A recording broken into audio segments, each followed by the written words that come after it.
The Grand Chamber of the Galactic Council was a marvel of architecture, a place where the light of 1,000 stars filtered through crystalline domes and shimmered across the polished floors. Representatives from every corner of the known galaxy filled the tiered seats, their voices a low, buzzing chorus of languages and dialects. Today, however, the usual air of anticipation was replaced by something sharper, an undercurrent of tension, pride, and for some, barely concealed amusement. At the center of the chamber, beneath the great sigil of the council, stood the human delegation. They were a small group, 5 in total, dressed in simple, dark uniforms with no medals or ostentatious displays. Their leader, Ambassador Elena Ward, stood with her hands folded calmly in front of her, her expression unreadable. Behind her, the other humans waited in silence, their faces composed, their eyes steady. The council's presiding chair, High Speaker Velen of the Tarsk, called a session to order. His voice, amplified by the chamber's acoustics, rang out with practiced authority. Let the record show that the matter of the Terran Accord is now before the council. The human delegation has requested a review of their status and a reconsideration of the council's recent decision. A ripple of laughter passed through some of the alien representatives. The Tarsk, with their scaled hides and golden eyes, exchanged glances with the feathered delegates of the Avian League. The humans, it seemed, were still clinging to hope. Ambassador Ward's voice was calm, but it carried across the chamber with quiet strength. Esteemed members of the council, we come not to beg, but to remind you of the promises made when Earth was first invited to join this assembly. We have honored every agreement, contributed to every project, and offered our knowledge freely. We ask only for the respect and partnership that was promised. High Speaker Velen's lips curled in a faint, patronizing smile. Ambassador Ward, the Council has reviewed your petition. After much deliberation, it is a consensus of this body that humanity's role in the Council is no longer required. Your species' contributions are appreciated, but the galaxy has moved beyond the need for Terran assistance. The vote is final. A murmur of approval swept through the chamber. Some delegates nodded, others smirked. The humans, after all, were a young species, ambitious, yes, but ultimately replaceable. The galaxy was vast, and there were always new allies to be found. Ambassador Ward inclined her head, her expression unchanged. We understand. If that is the will of the Council, then we will abide by your decision. One of the avian delegates, unable to resist, called out, "Will you take your toys with you, humans, or leave them for grown-ups?" A few scattered laughs echoed through the chamber. The human delegation did not respond. They simply turned, moving with quiet dignity toward the exit. As they walked, the chamber's great doors opened silently before them, and the light from the corridor beyond cast their shadows long and thin across the floor. For a moment, the council watched them go. Some felt a flicker of unease, but it was quickly buried beneath the satisfaction of victory. The humans had been a useful ally, but their insistence on equal partnership had grown tiresome. Now, with their departure, the council could return to business as usual. As the doors closed behind the Terran delegation, High Speaker Velen raised his hand for silence. Let it be recorded that the matter of the Terran Accord is closed. The council will now proceed to the next order of business. The chamber relaxed. Conversations resumed, deals were whispered, and the machinery of galactic politics ground on. Few spared a second thought for the humans who had just been dismissed from the greatest assembly in the galaxy. But in the quiet corridors outside, the human delegation paused. Ambassador Ward looked back at the closed doors, her face still calm, but her eyes hard as steel. "They have made their choice," she said softly. "Now we will make ours." Her companions nodded. There was no anger in their faces, only a deep, unspoken resolve.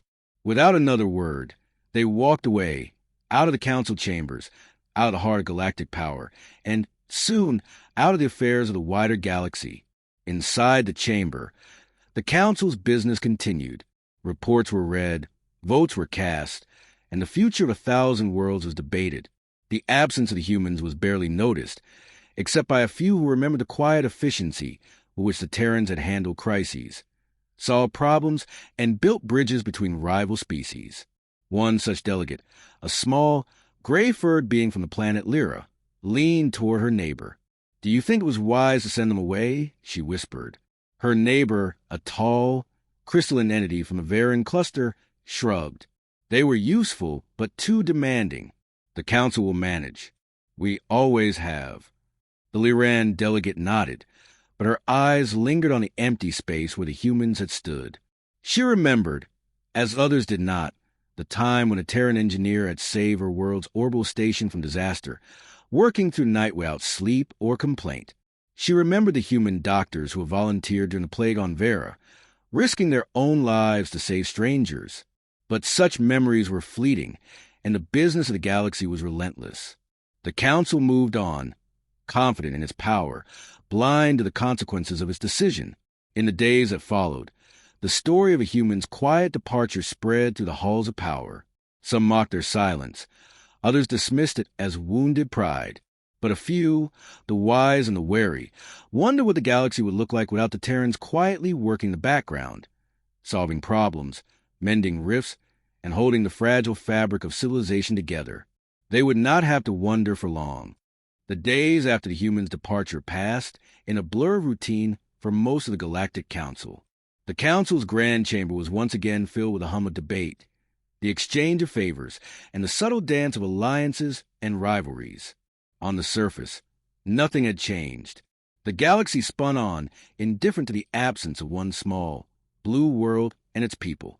Yet, beneath the surface, subtle ripples began to spread. It started with the little things. On the trade hub of Vera Prime, a minor glitch in the planetary customs network caused a backlog of cargo ships in orbit. The Varan authorities, used to the Terran engineers who had always kept the system running smoothly, found themselves struggling to diagnose the problem. The backlog grew, and tempers flared as perishable goods spoiled and vital medical supplies were delayed. On the agricultural world of Lyra, the automated irrigation systems began to malfunction. The Lyran technicians, confident in their own abilities, soon realized that the software patches and maintenance logs were written in a style only the Terran consultants had truly understood. Crops began to wither under the relentless sun, and the first whispers of famine crept through the villages. In the bustling markets of the Avian League's capital, the translation matrices that allowed dozens of species to trade and negotiate began to stutter. Misunderstandings multiplied, deals fell through, and old grudges resurfaced. The avian merchants, who had once marveled at the seamless communication enabled by human linguists and programmers, now found themselves shouting in frustration as their words were twisted and lost. At first, the Council dismissed these incidents as isolated glitches, the inevitable result of a complex and interconnected galaxy. "We have the best minds in the galaxy," High Speaker Velen declared in a public address. "We will resolve these minor issues swiftly. The Council stands united and strong." But the problems did not resolve. They multiplied. On the mining colonies of the Outer Rim, a series of cascading failures in the life support systems forced the evacuation of entire settlements.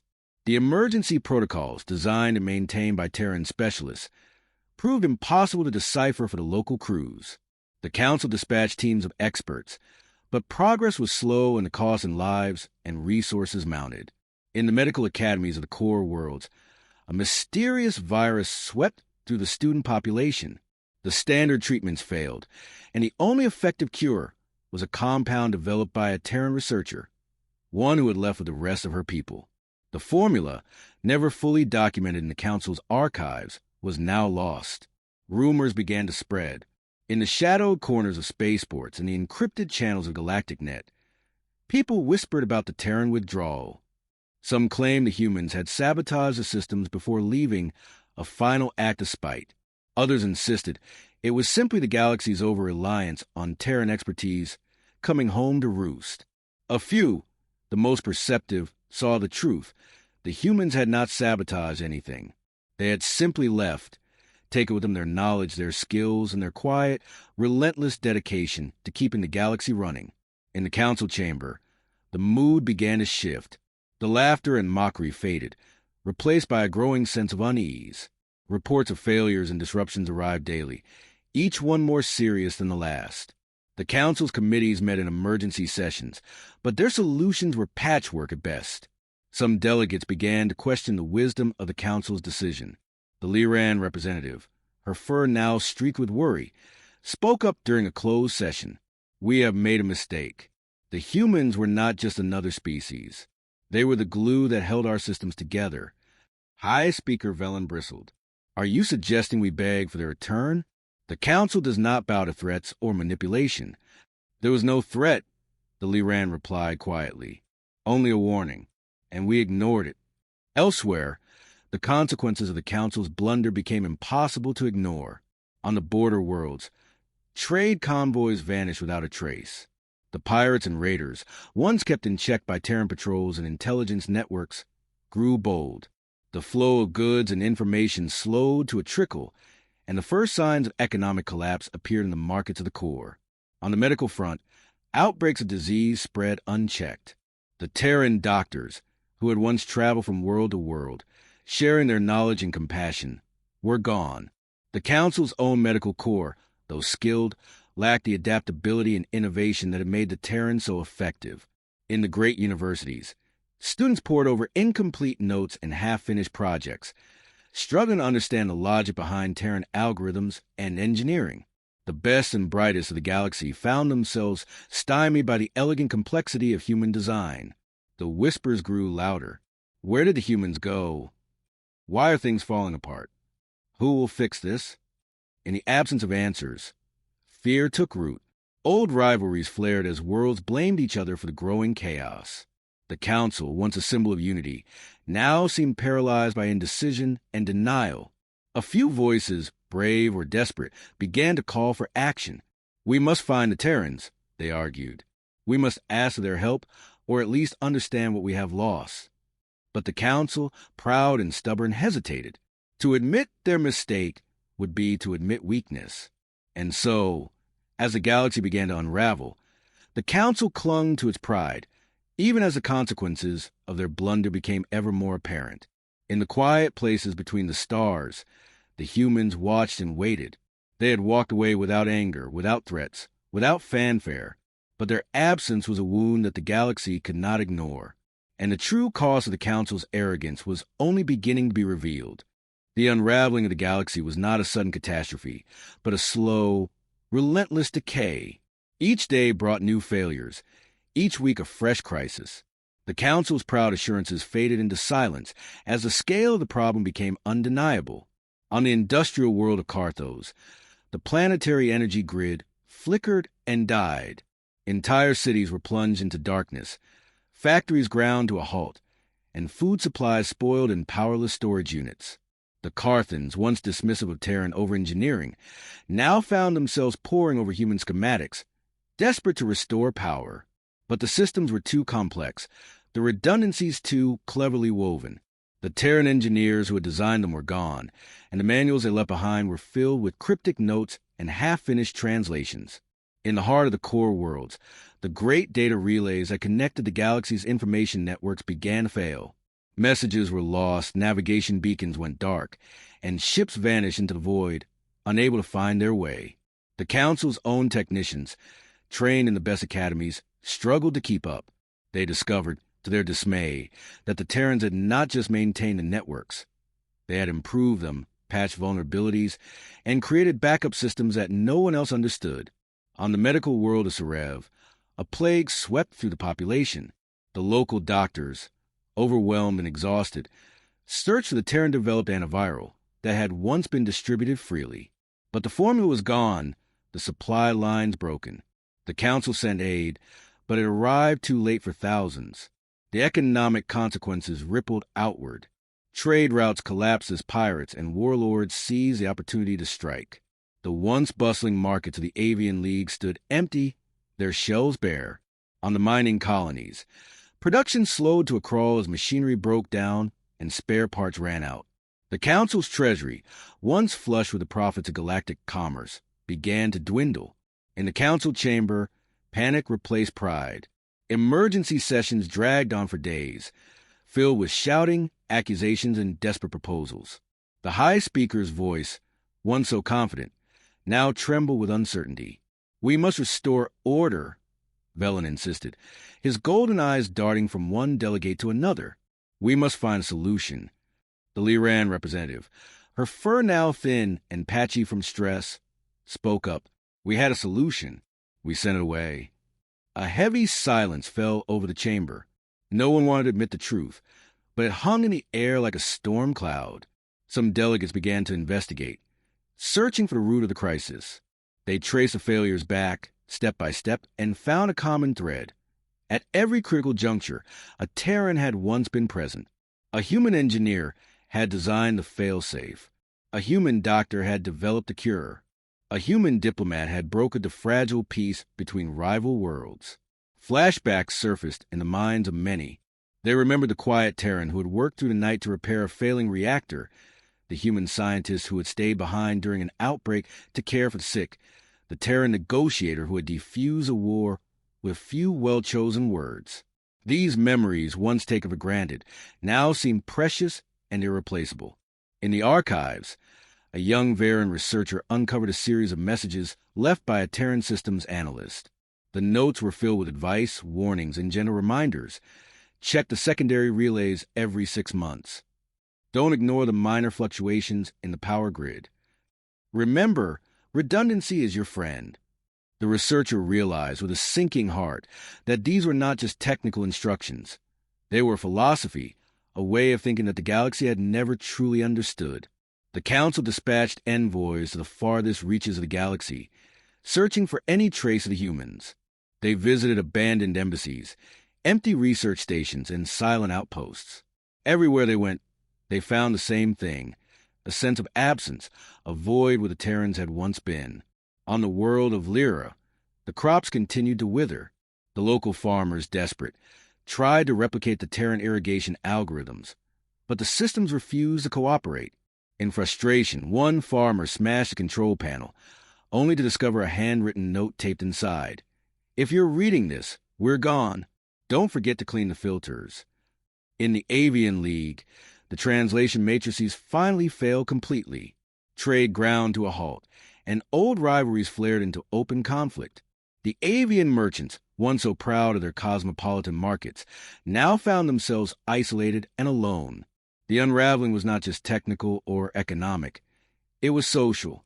The fragile trust that had bound the Council together began to fray.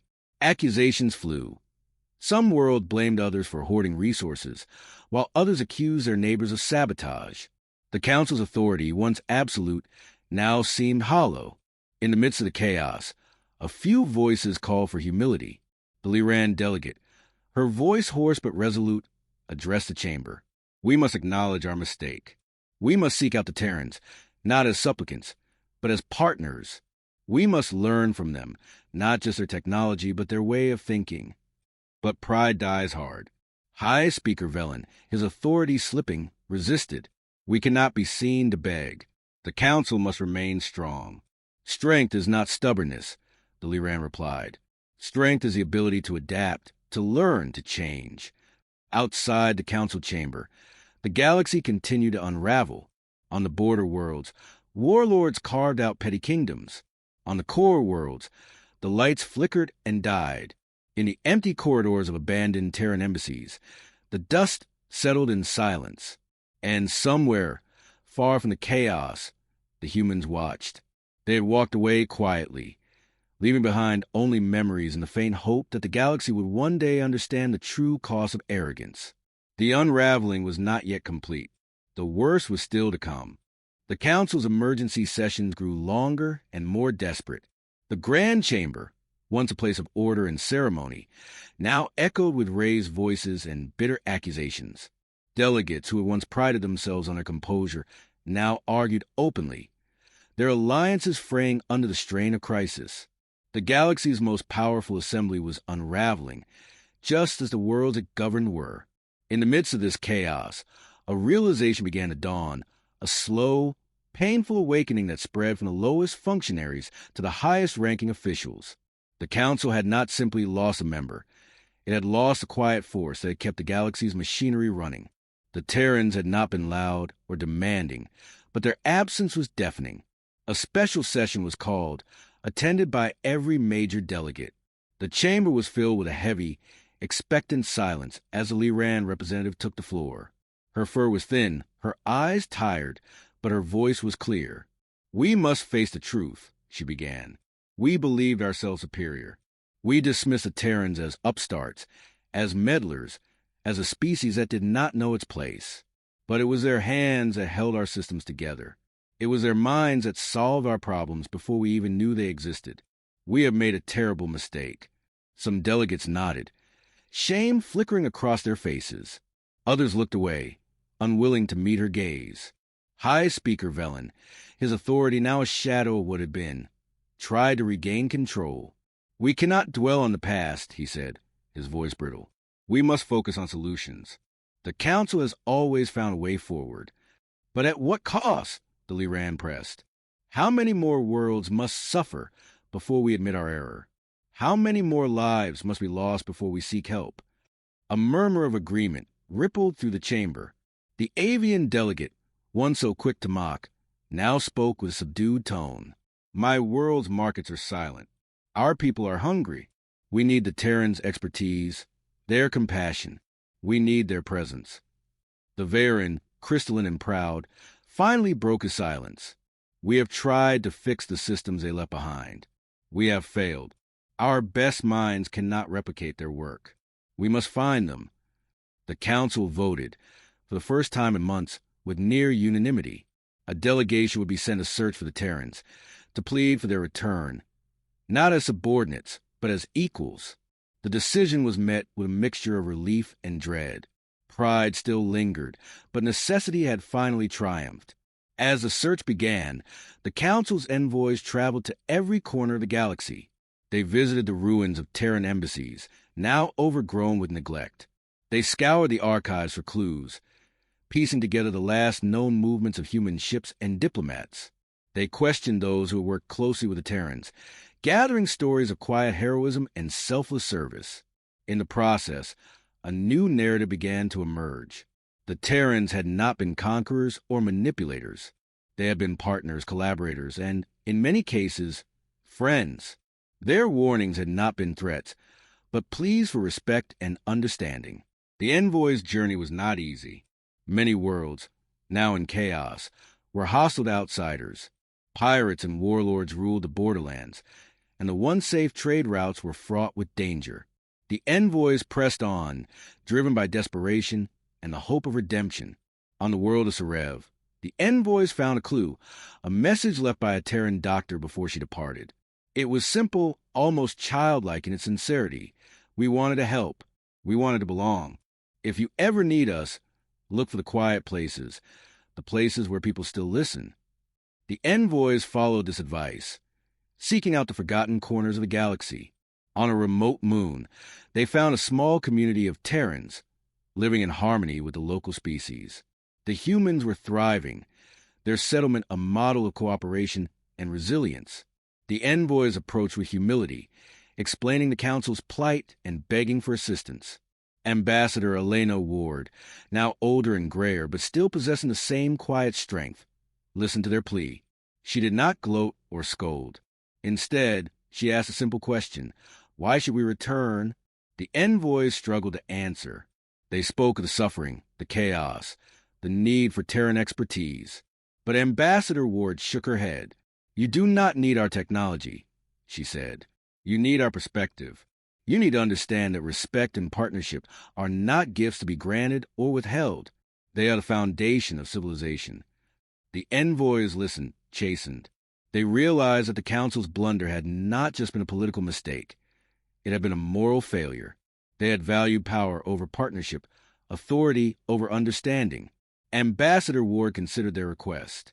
"We will help," she said at last, "but only if the Council is willing to change.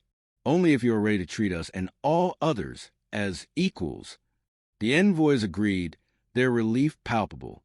They returned to the Council with the Terran's message, carrying not just hope, but a challenge. In the Council chamber, the debate was fierce.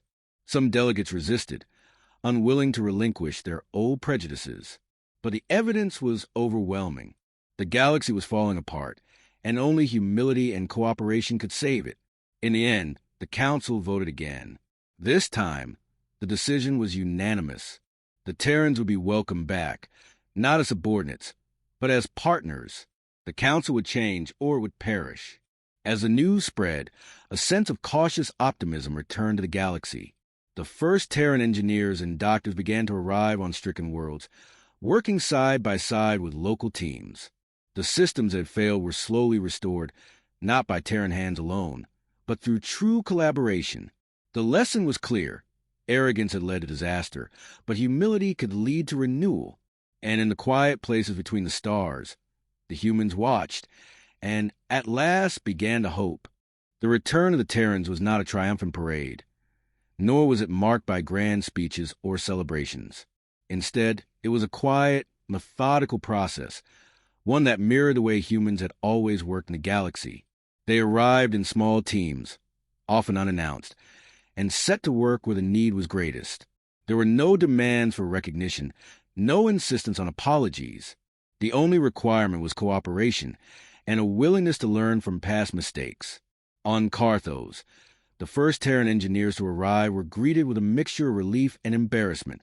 The planetary energy grid, once a marvel of efficiency, had become a patchwork of temporary fixes and desperate improvisations. The local technicians, humbled by months of failure, welcomed the Terrans as equals, eager to learn rather than simply observe. The Terrans did not take over. Instead, they worked alongside the Carthans, explaining the logic behind their systems, sharing the philosophy of redundancy and resilience that had guided their designs. They encouraged questions, welcomed suggestions, and celebrated every small victory as a team. Slowly, the lights of Carthos flickered back to life, one city at a time. On Serev, the Terran doctors returned to find the medical academies in disarray. The plague that had swept through the population was finally receding, but the scars it left behind were deep. The Terrans brought not just medicine, but hope.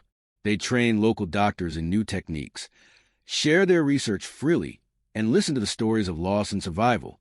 The healing was not just physical, it was a restoration of trust. In the Avian League, the markets began to buzz with activity once more. Terran linguists and programmers worked with avian merchants to rebuild the translation matrices, this time ensuring that every species could contribute to the system's maintenance and improvement. The misunderstandings that had once led to conflict were replaced by laughter and camaraderie as old rivals found common ground. But the consequences of the Council's blunder were not so easily erased. The scars of chaos and collapse lingered. Some worlds, devastated by warlords and pirates, would take years to recover. The Council's authority, once unquestioned, was now subject to scrutiny and debate. The old arrogance was gone, replaced by a cautious humility. The Terrans, for their part, remained wary. They had not forgotten the way they had been dismissed, nor the suffering that had followed. But they also recognized the opportunity for real change. In quiet meetings and late-night discussions, they spoke of a new kind of partnership, one built not on hierarchy, but on mutual respect and shared responsibility. The Council, chastened by its near collapse, began to reform. New protocols were established to ensure that no single species could dominate the assembly. Committees were formed to promote transparency, accountability, and a free exchange of knowledge. The lessons of the Terran withdrawal were written into the very fabric of galactic law. Yet, even as the galaxy began to heal, new challenges emerged. The power vacuum left by the Council's weakness had allowed old rivalries to resurface. Some factions, emboldened by the chaos, refused to accept the new order. Pirates and warlords still prowled the borderlands, and the scars of famine and disease would not fade overnight. In response, the Terrans proposed a new initiative, the Galactic Restoration Corps. This organization, open to all species, would be dedicated to rebuilding the worlds most affected by the crisis. Membership was voluntary, and leadership rotated among the participating species. The Corps became a symbol of the new era, a testament to the power of cooperation and the resilience of hope. On the world of Lyra, the first Restoration Corps project was launched. Terrans, Lyrans, Avians, and Varans worked side by side to restore the irrigation systems, rebuild the villages, and replant the fields. The work was hard, but the sense of purpose was palpable. For the first time in months, laughter returned to the fields of Lyra. The Council, watching the success of the Corps, began to believe in the possibility of true unity. Delegates who had once been rivals now shared meals and stories, forging bonds that transcended species and history. The memory of the blunder remained, but it was no longer a source of shame. Instead, it became a lesson, a reminder of the dangers of arrogance and the necessity of humility. Yet, not all were content. In the shadows, those who had profited from the chaos plotted to regain their power. The Council, wiser now, responded not with force, but with vigilance and cooperation. The Terrans, ever watchful, shared their intelligence networks and trained local security forces, ensuring that no single group could threaten the fragile peace. As the months passed, the galaxy began to stabilize. Trade resumed, markets flourished, and the lights of civilization shone once more. The Terrans, having proven their worth not through conquest but through quiet competence, were finally recognized as equals, not just by the Council, but by the people of the galaxy. In the Council chamber, a new plaque was installed. It bore a simple inscription written in the languages of every member species. Let us never forget, strength lies not in dominance, but in partnership.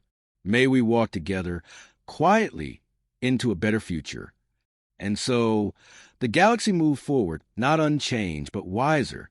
The consequences of the Council's blunder had been severe, but they had also opened the door to a new era. The Terrans, once dismissed and underestimated, had become the quiet architects of renewal. In the quiet places between the stars, hope was reborn.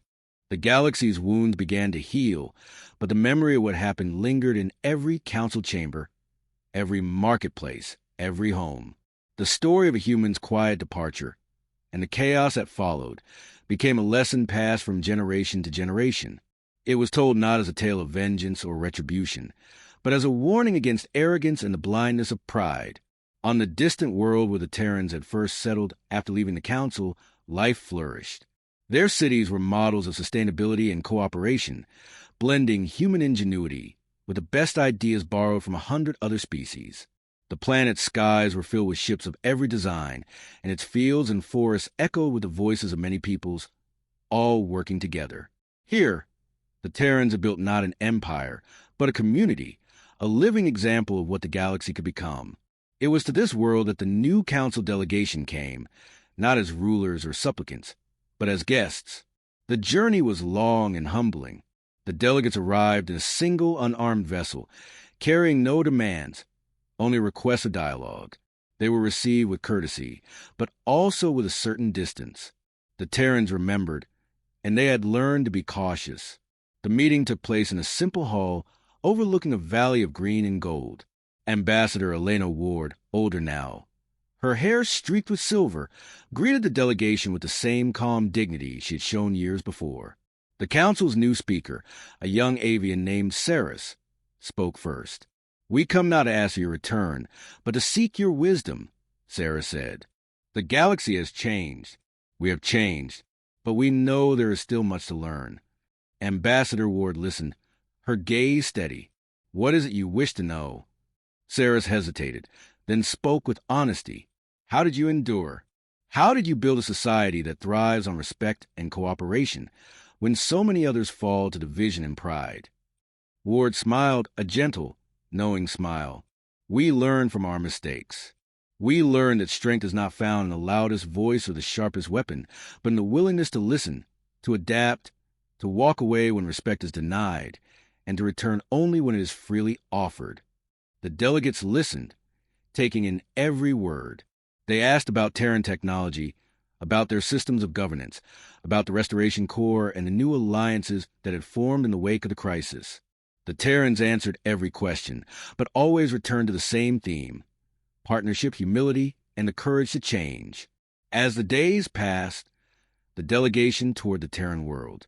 They saw schools where children of every species learned side by side, hospitals where doctors from a dozen worlds worked together, and farms where old enemies had become friends.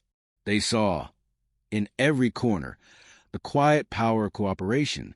At the end of their visit, the Council delegation gathered once more with the Terran leaders. This time, it was not Saris who spoke, but young Liran, her fur still thin from the hardships her world had endured. "We have seen what is possible," she said. We wish to build it together, not just with Terrans, but with all who are willing. Will you help us?" Ambassador Ward looked around the room, at her fellow Terrans, at the delegates from worlds once hostile or indifferent.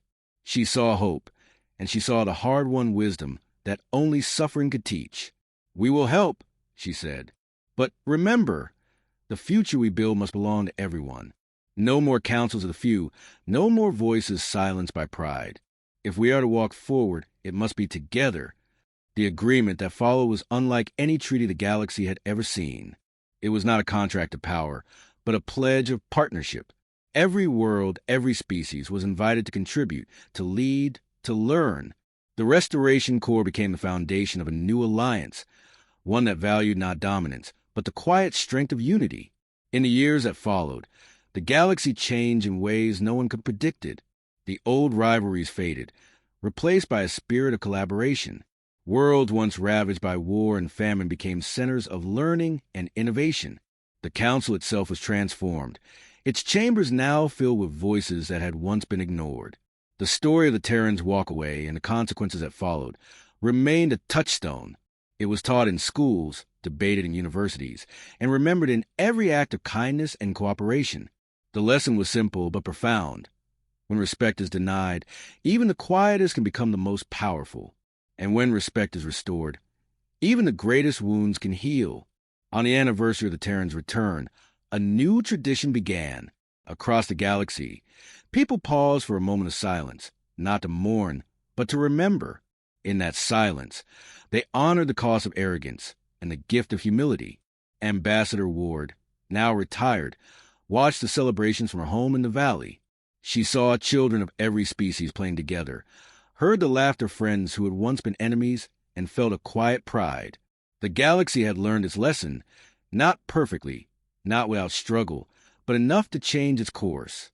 As the sun set over the Terran world, War reflected on the journey that had brought them here. The walk away had been painful, but necessary. The consequences had been harsh, but they had opened the door to something better. And so, as darkness fell and the stars emerged, the galaxy moved forward, quietly together and forever changed.